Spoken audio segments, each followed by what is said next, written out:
गांव के एक छोटे से घर में रामू और उसकी पत्नी सीता रहते थे। रामू एक मजदूर था जो दिन रात मेहनत करके दो वक्त की रोटी का इंतजाम करता था। सीता उसकी सच्ची हमसफर थी, जो गरीबी में भी मुस्कुराकर उसका साथ निभाती थी।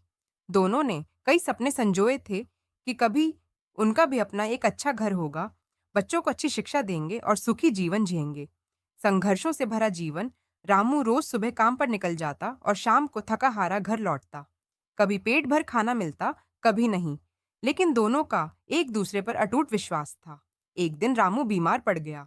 मजदूरी करना मुश्किल हो गया और घर की हालत और बिगड़ने लगी। सीता ने दूसरों के घरों में काम करना शुरू कर दिया ताकि घर का खर्च चल सके थी, लेकिन पैसों की तंगी के कारण सही इलाज नहीं मिल सका। सीता ने अपनी चूड़ियां, मंगलसूत्र तक बेच दिए, मगर फिर भी इलाज अधूरा रह गया। रामू कमजोर होता जा रहा था, लेकिन उसकी आंखों में अब भी उम्मीद थी कि वह ठीक होकर फिर से सीता के साथ खुशहाल जीवन जिएगा। विधि का कठोर खेल। एक रात रामू की हालत बहुत बिगड़ गई। सीता ने उसे कसकर पकड़ लिया, लेकिन उसकी कमजोर सांसें थमने लगीं। आंखों से आंसू गिरते रहे, पर रामू की आंखें धीरे धीरे बंद हो गईं। सीता चिल्लाई, रामू उठो, मुझे छोड़कर मत जाओ।